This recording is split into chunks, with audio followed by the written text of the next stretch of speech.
Welcome back. Now, the government talks a lot about levelling up. They even named a department after it. And part of that, of course, is improving education and access to apprenticeships.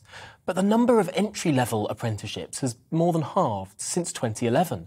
And according to a new report from the think tank Onward, a shortage of apprenticeships, especially in the north, is holding young people back and hindering that levelling up agenda. Well, Francesca Fraser is a senior researcher at Onward and co-authored that report. I'm delighted to say she joins me now. Welcome to the programme. I suppose, first of all, how on earth are we only just finding about this now? It seems like every single general elections, governments promise more and more apprenticeships and say they're going to do wonderful things. But if the number in practice has halved since 2011, how on earth has that happened? Hi, Tom, and you're totally right.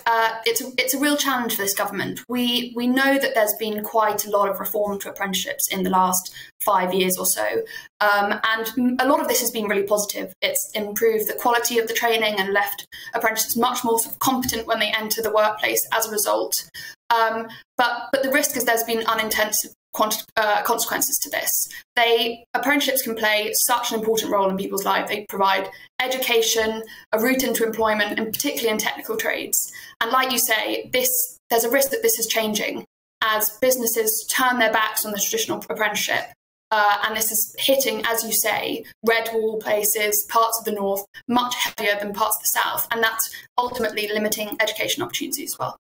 Has there been too much of a focus on university degrees? Many jobs now requiring a university degree for the sorts of things that you wouldn't have needed one for in decades gone by. Have we gone down an academic route far too much? And should we be thinking about lessening those academic hurdles in front of people and encouraging these routes more often? So I think you're right. There's been a huge expansion of the amount of people going to university. And this is largely as a result of certain policies that have really pushed this. And that's not to say going to university is a bad thing. We have some of the best universities in the world in this country, and they're a huge asset to us.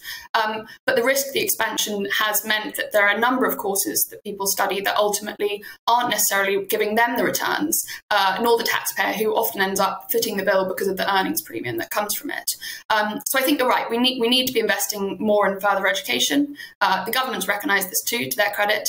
But what we want to see is a greater push on apprenticeships that, as I've said, particularly in these sort of industrial heartlands, parts of the country where levelling up is designed to help, there isn't enough being done. They need to push that more.